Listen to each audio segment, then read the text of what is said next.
with Faith missing his first episode. Now there are two of them. Welcome to the podcast where we discuss how to outmaneuver your opponents. I'm Jrod here with his Dudeness, and we're going to dive into some new spoilers for the most recent set, Twilight of the Republic. Dudeness, why don't you take it away?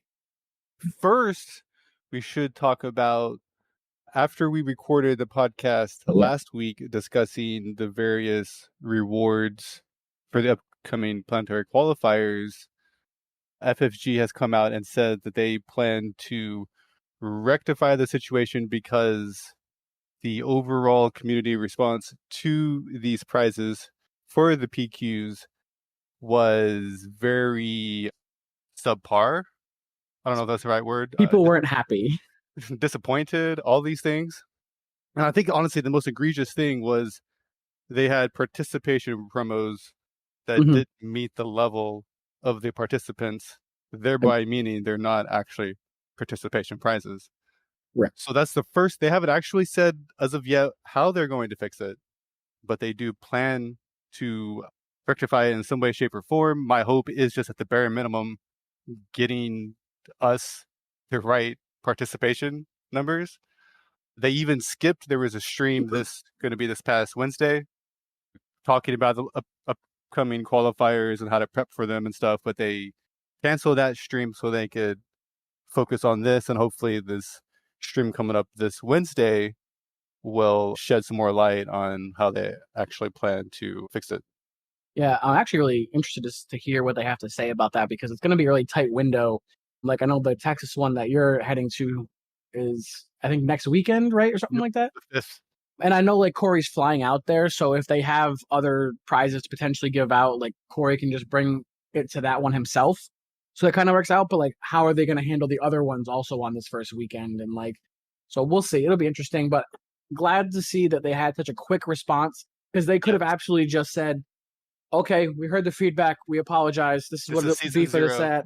You know, like, we'll get you on the next one, which I think would have been a pretty reasonable response. Like, we'd have been like, okay, we get it. Like, you can't last minute change a bunch of stuff, but like the fact that they're at least, like, even if they come out and say, we tried, logistically it didn't work, I'd still give them a little golf clap. I'm like, you know what, they did try, didn't work out to, like, get improvements out for this season of PQs, but as long as next season PQs are bangers, like, they better not hold back next season. They better give us, like, the banger of the banger cards, like some cams or something baller. Like, let's make it real sweet and promote, really trying to go out there and, But the fact that they were clearly listening to feedback, they heard it, they understood it, they're like, yeah, maybe these aren't as good as they could have been or whatever. It's good to see that they're trying to fix it in some way, shape, or form. Yeah, and they definitely got all their feedback from our podcast, which definitely came out after their announcement. So they definitely listened to us for sure, right? For sure, dude. Zero copium there. But yeah, they easily could have just said, hey, this is season 0, nerds. We'll figure it out next season or whatever, right? Like, just get over it. But they didn't. They're trying to fix it. So, like I said, pretty cool on them. Agreed. All right. Well, I mean, that being said, like you mentioned, I do actually have my Planetary Qualifier coming up. True. On Saturday, the 5th. You want to spoil your deck, or you want to keep it hidden? I will say that I will definitely be playing an aggro deck to the surprise of absolutely nobody. And if you are more in tune with Star Wars, there's really only one viable aggro deck. IG-88. IG-88. So double red IG-88. I will be there repping the boy, crushing everybody. No, but seriously, it's most likely going to be Sabine. And I don't know if I'm going to bring ECL Sabine or going to bring a spicy yellow Sabine list. Ooh, now we're talking. And the yellow Sabine list, just because there will be less prep against it, I think, right? Like, it'll be a little more under the radar, a little bit less, practice scenarios against it, kind of a thing. More surprise strikes. A surprise strike is a banger of a card. Hot shot, DL44 blaster, another banger of a card. And speaking of, that should have been the participation promo. Ooh, that would have been a good promo. It would have been a great promo. It's neutral, which I feel like they want their participation promos to be neutral. Like, we've had Takedown, Lady Proxima, now Legal Authority. This one would be neutral, so it can go in both hero and villain decks. It would have been great for alternate art. It's a good card, etc., etc. But yeah, I'm definitely gonna be playing aggro, and I can't. I'm leaning towards yellow Sabine right now Okay, okay. because, like I said, it seems spicy and a little under the radar. Well, good thing no one listens to us anymore. So Nobody will know I'm bringing that for sure. correct. Yeah, absolutely. Perfect. All right. Well then, while that's all focused on set 2 stuff, let's dive into some set 3 stuff. What's your favorite card from the most recent set of spoilers we had? Most recent set of spoilers. Well, honestly, there's one that stands out immediately that I think is an absolute banger of a card, and he is Mr. Bones. A 1-cost double aggression 3/1 Fringe Droid ground unit that says on attack, if you have no cards in your hand, you may deal 3 damage to a ground unit. Now, this guy, 3/1 stats for a 1-drop, you love it. It's perfectly aggressively statted. It's everything I want in a 1-drop. It even has upside that if you can empty your hand, which is what aggro decks typically are trying to do, you get to have a little extra damage to another ground unit to control the board, to keep pumping out more damage. The obvious deck this guy fits into is double red Kylo, because he even allows you to empty your hand that much faster to turn on his on attack to help you control it. But that being said, like let's say you're trying to empty your hand first to trigger Mr. Bones, you're going to be playing cards to empty your hand, which gives your opponent the ability to just trade off into Mr. Bones. So I'm not sure trying to leverage his on attack is the best way to use this card. I think you should just be getting in that 3 damage as fast as you can. If you happen to trigger the on attack, hey, great gravy. But I don't think you're trying to get the maximum value out of the on attack. You're just doing a 3/1 for 1. And you can play this and a Stormtrooper on turn 1, this and a TIE Fighter, this and whatever you want. Any 2 1-drops with this guy seems pretty good to me. See, I still think that 2 1-drops on turn 1 is a losing play. I'm still in that mindset. I'm sorry. I can't, like, I was watching someone play a deck that had 1-drops in it, but they used it to like fill the curve more than like playing 2 on 1 turn, because then it always like immediately dies, you know?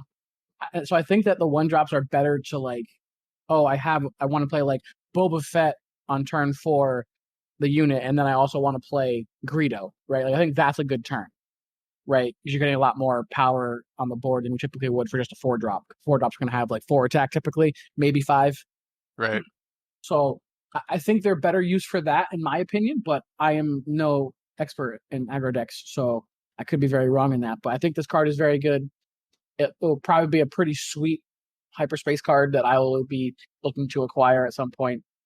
And yeah, I definitely think Kylo is probably going to want this guy between this and then you have Bo-Katan from last set. They're really pushing like the double red deck to be like that, and Cunning, I think, are the 2 colors are really pushing to be like monocolored, you know? Yeah, I mean, back to the 1-drop thing, it depends on what your opponent does. Of course. Like if you play a 1-drop in ground and in space, this guarantees that your opponent can't just trade into it the following turn, right?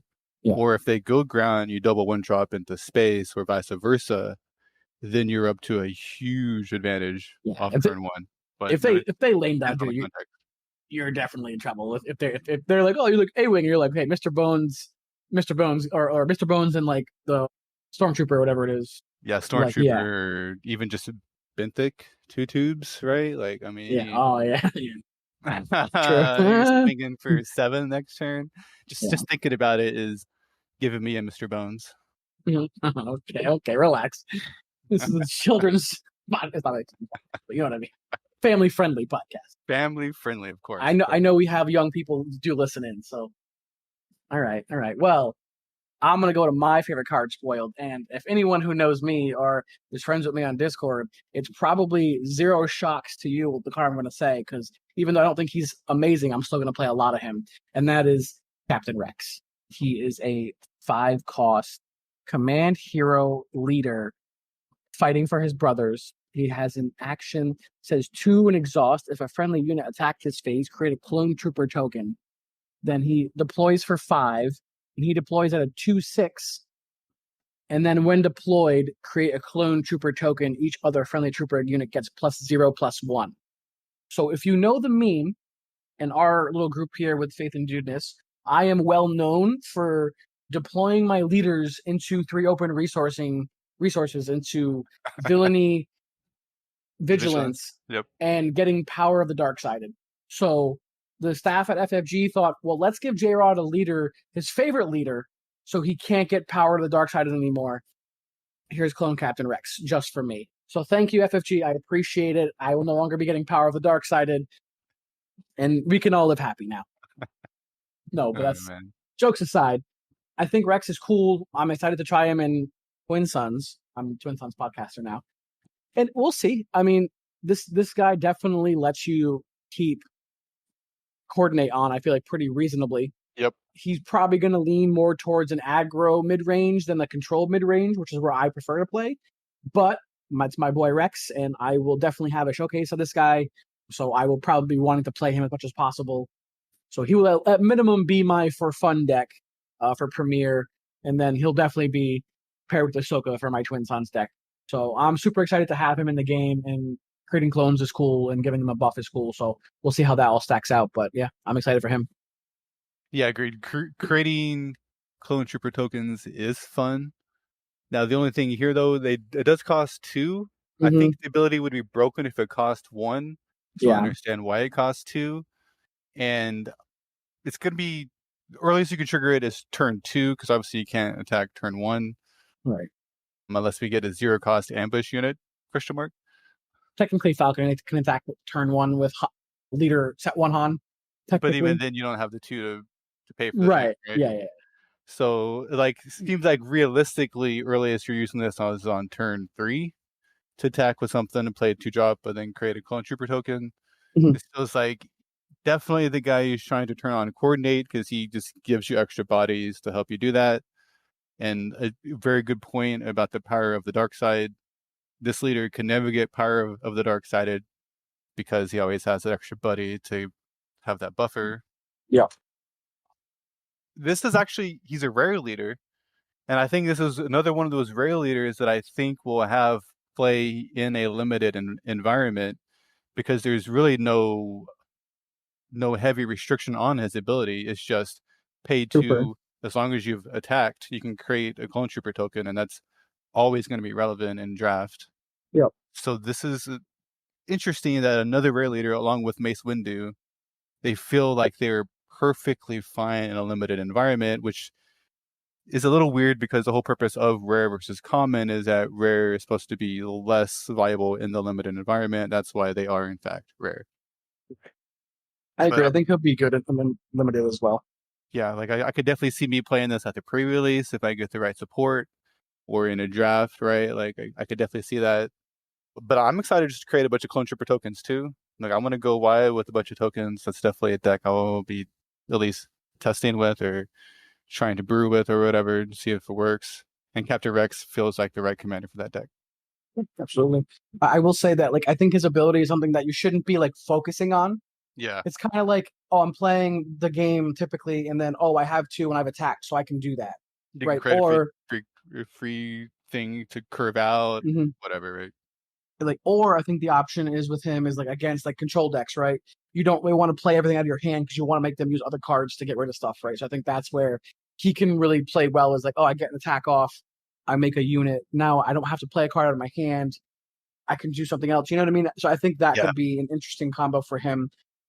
I think I probably want to pair him with aggression, or maybe cunning too, because cunning has some good cards from this set as well. So we'll see. We're definitely going to want some good payoff coordinate cards for sure. Yeah, and aggression feels like the aggression and command seem like to have the most coordinate payoff cards so far.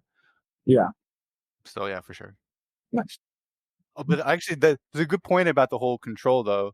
Like being able to generate these tokens without having to use a card from your hand is a way to generate card value against control. Because most of their, at least in most of their removal so far, is 1 for 1. And so they're not just getting an extra, hey, let me destroy this extra token for free. No, they're having to spend a card to kill this token, theoretically. Right. I will say he does pair nicely with Ayla Shakira, which I don't know if we talked about. We did not. No. So we'll get. I guess we'll just talk about her right now because she's probably a great card anyway. So she's a 5-cost ground unit, command heroism as well, master of the blade, 6/5, which is great. Force Jedi Republic, which is great, and she's got coordinate, and she basically turns into Maul in a sense, but which is with coordinate instead of having to put it on a different unit. So she says on attack, prevent all combat damage that would be dealt to this unit for this attack. So obviously, with Captain Rex really trying to, keep coordinate on with his ability, keeping her in play, just basically killing everything she wants without taking damage back is nuts. Basically requiring a takedown or fell the dragon, which is her one downside. She just died at every single removal in the game right now. Yeah, pretty much. But she's really true. I mean, she's very powerful, so I'm kind of glad there's some counterplay to her. Like, because if she was like a 5/6, it would be a little different, and she still kill a bunch. But she does kill leaders and doesn't die. Like, she can kill Han 2, she can kill Rex, she can kill Leia. Like, there's so many 6 yellow Han, right? Like, there's so many different options for this. So I think that card is going to be very good and probably one of the top cards in the set. I don't know if she's going to be like up there for sure, like a Vader or Luke S, but I think she's very, very good, and obviously the Force user as well, which is important to say. So yeah. Force Jedi and Republic, presumably all 3 very relevant traits. Mm-hmm. It seems like a great coordinate payoff, right? Like if you can get coordinate to trigger, being able to kill off all your units essentially for free generates just incredible card advantage. Mm-hmm. So this feels like a bomb in limited too. Oh, like this is like a windmill. Like if you ever get to attack with this unit with coordinate and take out one of your opponent's units for free in a draft or sealed, like that just feels like you're gonna have a hard time to lose that game. The only downside of her in a Captain Rex deck is that you can't play ECL in the Captain Rex deck, because that feels like where she will like crush everyone. Like imagine just being able to like, oh, here, ECL, kill your leader, I take no damage back. How are you feeling? Not great. Yeah. So her pairing might end up being better with a different leader being able to use ECL. Right. Honestly, it's probably Sabine at this point, if I'm being honest. Like, she's probably just better than Poe, maybe. Maybe not. Maybe? I don't know. It's tough to say, like, because Poe can just go 8 to the face, too. 100%. He can just go 8 and be like, I'll deal with it. But there's definitely a discussion here for sure, I think. So no, there is. But it's probably Poe just because he has the flexibility option, where Ayla's kind of like, I only do this one thing. I do it really well, but I only do this one thing. Mm-hmm. So it is important to note that despite the fact that she is clearly a Twilight, she is missing the Twilight trait. True. Obviously, this was for balance reasoning, but I mean, it's unfortunate to see a big, powerful Twilight that is missing the trait. Oh, also, she's legendary, in case we didn't mention that. I don't think I did, so. No, we did not. This is one of the legendaries of the set. Yeah, I don't know. I don't know if she feels legendary, but yeah, like it's cool though. Like I mean, 6/5 is pretty big stats for 5, and like I said, if you ever get the on attack just once, it feels like you've already like profited a bunch. Yeah, you've already earned a card for free, even if they use something else to kill it. It's like, yep, I've already earned a card, so I'm good, and I have no damage on me, so I can't get like open fired, right? Like, there's no way to like kill her other than like to take down or obviously like fell a dragon, etc. But yeah, all the big vigilance removal spells, right? But other than that, she doesn't get messed with by much. All right. What do you have next in the docket? Since I got 2 in a row. 2 in a row. Well, I mean, I think we could just talk about the other leader, I guess, right? Okay. Mr. Newt Gunray, okay. Vigilant Villainy common leader. His leader side simply says action, exhaust them. If 2 or more friendly units were defeated this phase, create a Battle Droid token. So he's obviously all about exploit synergies, trying to get that, and then creating more Battle Droid tokens to exploit more. And then he deploys at 6 as a 2/8 separatist official, and on attack, he gets to create a Battle Droid token. So this is the for a common leader, this guy feels pretty good in Hmm. draft. Like if you can get exploit synergies going, this guy seems like it's going to be a pretty all right. His action doesn't require any resources, just a condition of 2 or more units being defeated, friendly units specifically, to create that battle droid token. And creating the 1 droid token gives you 1 more unit the next turn that you can defeat to get another droid token. Yeah. So he seems like he can pretty reasonably trigger this somewhat frequently, anyways. If he's got, like I said, good exploit synergy rolling in his decks here, and just the on attack to create a battle droid token is pretty cool too. Now the 2/8 stat line does not spark a lot of joy. 8 health is a lot, so he almost certainly is not going to be dying right away. Yeah. Right, your opponent is going to have to be putting a reasonable amount of resources into killing this guy, but the 2 damage, in defense means he's probably not going to be trading into anything either. So you can just trade 2 4/4s into him, and your opponent's like, whatever, he's dead. I've got 2 4/2s left over. It is what it is. Yeah. I think that he's definitely interesting, and I think he will be good in draft. Yeah. Actually, what I think his best spot for in the entirety of his game is actually Cube, because I think his ability is just like inherently okay. And while he doesn't necessarily like crush the board when he comes into play, just being able to create that free value when like no one's gonna kill him. Like no one's gonna go out of their way to be like, I have to kill Newt on the flip turn before he does Yeah, anything. Like exactly. Yep. you're probably gonna get a droid token or 2 off of his on attack, if I'm being honest. Yep. And like kind of like Jabba is, like everyone kind of ignores him. Jabba's good at like cleaning stuff up. Oh, I need to like finish this leader off. He's got 2 HP. I'll do that with my Newt, and he'll have like 4 HP left or whatever. Mm-hmm, Like mm-hmm, mm-hmm. that's I see where his power, his effect will be. And obviously in a cube, which right now doesn't really do much because there's not many sets. But as we move on, I think this guy will be a great leader for a cube, in my opinion. So if any cube builders out there, I think this guy could be a pretty important one for you guys to scoop up and have ready to go. Yeah, we also got the same day he was spoiled, we got a multi-troop transport spoiled, which was a 7-cost vigilance, 3/6 separatist vehicle tank, ground unit, obviously, that has exploit 2, and on attack, create a battle droid token. Now, I don't know if this is going to be good enough to see Premier play, but as a common, this guy is definitely going to be around in drafts, and the ability to exploit 2 to get him out for just 3 cost. Hmm. 3 cost for 3/6 that on attack creates more battle droid tokens. You're just getting all the exploit synergies. This card seems pretty cool. I like it. And then the other guy that was spoiled along with him, Rune Hako, a 2-cost vigilant villainy ground unit, a 3/2 separatist official, which it was a pretty big stat line for a 2-drop. And then when played, if a friendly unit was defeated this phase, you may give a unit -1/-1 for this phase. Again, more exploit synergy. If you exploit a unit, you can play this guy and ping something off potentially. Even just a 3/2 stat line for blue villainy I is think this is the pretty all first one. right. I think this Yeah, is the first one. they typically don't have, a lot of wealth of choices at the 2-drops, right? So Mm-hmm. this guy is pretty okay. Separatist and official are somewhat relevant. Right. And obviously turn 1, you're never getting the win played. But later on, the win played could be relevant to finish something off. So, I mean, as an uncommon card, another cool draft card, which is just making me so excited for when we can finally play draft with this set, because I think it is the best draft set yet. Yeah, I'm super excited for drafting this set as well. I think it'll be really interesting with all the exploit, which will just add like, okay, they can have this like exploit 4 card, so I have to like kill one of these droids or like Yeah. I think like it adds so much more layers to the game, and Yes. it'll be 100%. really interesting for draft and for premiere in that instance as well. But yeah, so that's super exciting.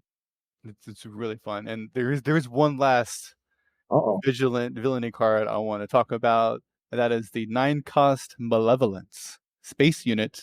It is a 7/7 separatist vehicle capital ship that says it has exploit 4, restore 2, and when played, give an enemy unit -4 attack for this phase. It also cannot attack for this phase as well. So another great exploit target that could potentially be played for one resource if you have 4 units to exploit out. And his when played is actually very relevant. You could play this first, deny your opponent's best attack, and then with -4 attack, you can just trade into it basically for free or taking very little damage in return. So, like, I actually really like this card. This card is pretty cool. Yeah, I mean, this thing, like, it's almost an aggro card in a sense. Like, if you can keep your battle droids around, like playing this thing for 1 or even for 3, and that for that matter, like if you just have, you know what I mean? Like, I don't know, it just seems this card seems real good. Put it that way. Yeah, this card I think will definitely see some play in Premiere. Like, I think 100% because it's when played is like that's the biggest knock against the bigger drops is that if there's no immediate board effect when you play it, it's kind of poopy. And this has an immediate effect when it's played. What this will allow decks to do though is get rid of the droids and play this and still have other spells to, remove units or heal or whatever you have to do. And so I think this could go in aggro decks or in control decks, honestly. This is a very flexible card in my opinion. And one that I think we'll probably see play at some point. I'd be shocked if it doesn't. I don't think it'll be like a meta monster by any means, but like it does kill Fetch Fire Spray and can come down on the same turn or before it, technically. How often that happens, we'll find out. But and it has the random restore too, which is not nothing. Yeah, and that's something we normally don't see on villainy units. We haven't seen a lot of restore on villainy. Del Miko is the only one that actually comes to my mind. I was gonna say him too. Yeah, I can't think of anybody else. I mean, obviously, Krennic has it as well on him. Krennic has it, sure. There's some, but like I think during their early Vigilant streams and stuff, they're kind of talking about how Hero is more of the restore side and villainy gets more like Sentinel and stuff like that. Yeah. But I mean, pretty cool card. And I love big capital ships. I'm here for it. So yeah. All right. Well, I guess I'll dive into at least one more here. Yep. Which will be the namesake of the episode. Now there are 2 of them, which is a 3-cost cunning event, which is a trick. So it's important because Jabba can make it cheaper. It says if you control exactly 1 unit, play a non-vehicle unit from your hand that shares a trait with a unit you control. It costs 5 less. So, in my perfect world of amazingness, I, on turn 1, play Grogu, the 0/5, and then on turn 2, I play this card, in which it will allow me to play a card like Coyote Mundi for 3. Which Coyote Mundi is very good. He's a 5/7. We've talked about him because him and Grogu are both force users. It gets to happen. That's kind of where my mind goes. It's like, what good first turn play that isn't easily killable can I then use this card to cheat out a big drop on turn 2? Yep. That feels like the best use of this card. Yeah. Another great line is you can do turn 1 Bib Fortuna, 1/3 shielded, and then which means he's very likely to stick around for next round, so your opponent can't disrupt it, right? Because if you go second, your opponent has the chance to kill your turn 1 play. But 1/3 shielded means he most likely can't. And then Bib Fortuna's ability lets you play an event for 1 less, so he can even get out a 6-drop Underworld or Twilight on turn 2. Now there aren't a lot of those. There is Twilight. Like Kragan Gar. What's his name? Gore. Oh, I think I know what you're talking about. I'm not sure. What's this? Hold on. I'm on. Yeah, Kragan Gore. He is a 6-cost 6/6 Underworld that if you get him out on turn 2 could be okay, right? He says when an enemy unit attacks your base, give a shield token unit or a shield token to a friendly unit in the same arena. So it's like if you get this out first and your opponent has another ground unit, like are they just gonna knock and attack your base? Goodness, you can literally play Fetch Fire Spray on turn 2. Nope, you cannot. It's Underworld. Non-vehicle. Oh, is it non-vehicle on that? It does say non-vehicle. And you were not the first person to think that. When this card was spoiled on the Unlimited Discord, pretty much every other minute, some new guy was coming in, like, oh, you can get Fire Spray on turn 2, and everybody had to be like, reread the card again. Okay, so you can, however, get Bounty Hunter Crew. Yes. On turn 2 to kill their unit. The card back the event, yes. To then play it again next turn if you're able to trade in the bounty hunter crew to somebody else. And then now you have just Fortuna left over, you can play it again, rinse and repeat. Hey, that's pretty cool. Or just get it back to just resource next turn because it's card advantage, right? Yep. You get a free card to resource down. So that's definitely a spicy play. That's what we kind of hammered out on the Discord that first night it was revealed. When I first read this card, I was like, is this card any good? Like, if you open this in a pack, are you happy about it? And by the end of that kind of Discord session, I was like, actually, I think you might be happy about this card. This card seems pretty dope. Yeah. But like that's sort of the thing though. I feel like you only want to play it on turn 2. Because let's say you go turn 1 and your opponent doesn't play into your same arena or something turn 2. And then you can't trade your turn 1 play into their turn 1 play. So you're gonna just not play a unit turn 2 so that you can maybe play this again on turn 3. Like if you're trying to play a 6 or a 7 drop off of it, it's like, are you just gonna not play units to make sure you only have one? There's a weird sort of like mini game of trying to make sure that you have exactly one unit that you want at a time. And I feel like turn 2 is the easiest and best place to make sure you have that. And so that's where I feel like it's going to be the best. But, but later on, it could cheat out, an Emperor Palpatine or a Luke Skywalker unit, or even, a Great Dragon, potentially, right? Like, there's not that many creatures, but it could happen. I mean, Gore is a separatist, so I could see that being a nice combo. Like, I wonder how exploit works with that. Like, hey, can I exploit and do that at the same time with Gore? Like, I mean, you can exploit maximum of 1, right? Because you can only have 1 unit out. Oh well, yeah. I mean, because you have to have exactly 1 unit, so you can I exploit mean, once. I'm not saying on the first turn. I'm saying like in general, like what cards could be like real busted. So like playing, like being able to like exploit Gore to get him down to 6, and then basically costs you 1 for ambush, overwhelm, sentinel, 7/7. Like that seems like an interesting play. How often will happen? Who knows? But I mean, that's even still was like I think a really interesting option there. He's a separatist, so that means if you've got a battle droid, you can play it off of that. Yep. So definitely a neat card. We should mention this is also another legendary. Yep. This one actually does kind of feel legendary to me. This one it's a pretty unique effect. That's probably one of my favorite arts in the set right there. Honestly, I'll probably try to get a hyperspace set of that just for the funs. Yeah, I mean, this feels like it could be both an aggro and a mid-range card, right? Mm-hmm. It could be aggro where you're specifically trying to always trigger it on turn 2 to get out your really sweet 5-drop way ahead of curve. Bonus points if it has a really nice win plate effect as well. Yeah. We were kind of thinking Poe is obviously a really nice 5-drop to get out with this, but there are currently no 2-drop resistance units. Ayla. So, but Ayla, yeah, is another good one you can get out. Force Jedi Republic. You could Grogu seems like a really good because you're already in yellow. Mm-hmm. And then you play Grogu. Is he just Force? He's just Force. But Force is still a pretty good trait to have. Yeah. So like he seems like a pretty obvious use for this card and actual getting use out of my event exclusive Grogu's as well. Yeah. And not for nothing, but he's also like pretty good at like tapping people down. I just think that the yellow or the heroism yellow or cunning hasn't really seen any kind of like control or mid-range decks a ton. Nope. They've also been pretty aggro, so yep. I think that's why Grogu hasn't seen play. And there really hasn't been any force payoffs in yellow. It's mostly just been in red and blue.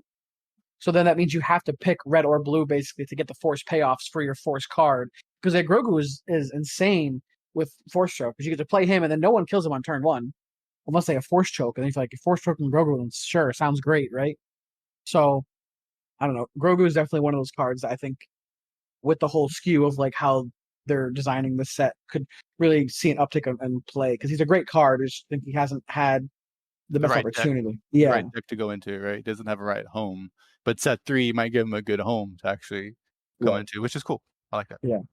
Also, like R2D2 is potentially he's a 2/4, so hard to kill on turn 1. The new one, yeah. Also in yellow, Republic droid, so you get Republic keywords, so like that changes the game. So now you're talking like any 5-drop Republic I don't have anyone off the top of my head that I can really think of. Like, I guess Plo Koon is one who's in yellow as well. So there's going to be a ton of options for sure. I mean, obviously Darth Maul in the villainy side of things is also probably a good card to put out on turn two. So If anything, this card is cool because it sparks creative deck building, Mhm. like thought process or whatever. I don't know the right word, but like it sparks you like, how can I abuse this card in a deck, and it gives you the creative juices flowing and trying to how to best Yeah, maximize the value of the card, which I think is just a cool design for a card, right? I agree. Like even if cards are bad, if they spark creative deck building choices, then the card is good for the game. Yeah, like this card is like, even if it doesn't see premier play, will be a fun card, and if like it will just always get better. I feel like because like as the game gets bigger, we're gonna just have more wacky combos. And this is a card that I could see in the future potentially having a busted combo with it because of just the nature of the card. Right. So Pretty cool. pretty cool. All right. Well, we're almost here at the end. You have one more, or you think you're good with what we've talked about? I I mean, I could talk about, there was a couple upgrades spoiled most recently, the Mm. droid cohort and the clone cohort, which I think are both pretty cool little cards. The droid cohort is a single cunning one drop equipment that gives you +1/+1, and attached unit gains when defeated, create a battle droid token. Hey, this is another way to trigger exploit or get value from exploit. You play this on a thing and you get another battle droid token. It gets a +1/+1 immediately, little buff. I'm not sure if it'll be good enough for Premier, but as at common, it seems like a great curve filler for draft that allows you to get a little buff and even get some value when it dies. Right, you're getting a 1/1 on attack, and then 1/1 when it dies. It's basically a 2/2 for one, right? Ish. Yeah. Pretty cool little card. And then the other card, the clone cohort, a 2-drop single aggression equipment. This gives +0/+0, but attached unit gains raid 2, and when defeated, create a clone trooper token. The raid 2 is obviously pretty nice for some effects that care about how much power you have. True. True. So cards like the Grand Inquisitor or Keep Fighting or the Ready Up clause on aggression, right? This is letting you get in more damage with those cards. And then again, when it dies, you get a clone trooper token, which, as we've seen from Rex's uh, Ability. leader ability, right? 2 costs for a clone trooper token is basically what we're putting them at. So you're, at worst, you're paying 2 for a clone trooper token, and maybe you're getting an extra 2 or 4 attack out of it along the way. Yeah. They both seem cool. I don't know. Well, let's see how it goes. But I like that there's a little synergy here, right? You're both getting a droid token or a clone trooper token. Yeah. I'll say that in a lot of different games, upgrades are typically considered to be just bad and like almost no one plays them. And I think up until this point, other than a select few, it's been very similar for Star Wars Unlimited, just because of the inherent fact of if your opponent is able to remove the unit after you play the upgrade, you basically get 2 for 1. Yep. Which is giant card disadvantage and is almost a game losing play right on the spot a lot of the times, where this at least allows you to earn another card after it is removed. So I actually think that these two have potential to see some premier play. I definitely think the red one will see play in some aggressive decks because it is a way to earn more attack on a turn where you might not be able to get like units coming to play exhausted, right? So like this lets you pay 2 to get 2 more damage in. Yep. So and again, the keep fighting or Inquisitor, love this card, obviously, because I'm sure there'll be some people like even Dudeness, because I know you guys were talking about that in set one, trying to get like a keep fighting deck where you're just like resetting things a million times and killing people. So Getting benthic 2 tube triggers stacked with yeah, them. exactly. So I mean, I think that'll at least be a fun deck. But I think that card would see some premier play. I don't know about the droid one because it feels like it's a little bit worse in that aspect of It like kind of does. It feels more like a draft card, honestly. yeah. But I think the red one could see some play. I'm not saying guaranteed, but I think it has the opportunity to potentially see some play. So make sure you test that card out, 'cause I think it's actually pretty good. And No honestly, clone bias at all. I really like the droid cohort art too. I don't know why. Just this little droid just standing there holding on to a little handle. I don't know. It just speaks to me. Yeah, nice. I think is the clone. He got the tattoo or the imprint on his hair there in his head of the Republic symbol. I thought he might be the clone that figured out the chip issue that they had, the inhibitor chips. If you had, but I don't think he is because that's not what that is. It's the logo of the Republic. So right. But all right. Well, on that note, I think we're gonna wrap it up. Obviously, we missed Faith today, so hopefully he'll be back with us next week. But hope you all have a great time at all your PQs. We won't see you until that happens. So good luck everyone that's playing this next weekend, and wish you all the best. Yep. Cheers, y'all.